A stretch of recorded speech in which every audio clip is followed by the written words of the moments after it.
এখন বর্তমানে জামাত তাহলে সবচেয়ে ভালো হয়। আওয়ামী লীগও দেখলাম, বিএনপিও দেখলাম। জামাত কারণ ইসলামী শাসন করবে, জামাত ইসলামী আসবে এবং ছাত্র দল থাকবে। এখন বর্তমানে জামাত তাহলে সবচেয়ে ভালো হয়। আমরা তো মনে হয় আওয়ামী লীগও দেখলাম, বিএনপিও দেখলাম। এখন বর্তমান নতুন দল জামাত। জামাত কেন? জামাত কারণ ইসলামী শাসন করবে এই বিষয় নিয়ে। কারণ জামাত আলে কোনো গ্যাঞ্জাম হবে না, ছাত্র দল থাকবে তার পাশে। এটাই আমাদের আশা। আমাদের শুনেন, কারণ এত তো প্রশ্ন করতে পারবো না, এইসব বিষয় আমার করার অভ্যেস নেই। আমাদের একটা হিসাব, জামাত ইসলামী আসবে এবং ছাত্র দল থাকবে, এটাই আমাদের কাছে এটুকুই আশা। আর কোনো আশা আমাদের নাই।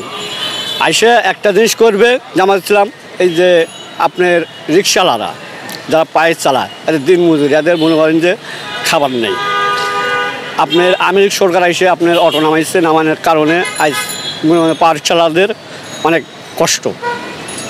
দিনে দেখা যায় যে 300, 400, 500 টাকা ভাড়া মারতে ওদের খুব জ্বালা যন্ত্রণা হয়, বুঝলেন। এই কারণে অটোটা যদি উঠাই দিত ঢাকা সিটির ভিতর তিনি, তাহলে পাওয়ার রিক্সাওয়ালারা কিছু কর্ম করে খেতে পারত।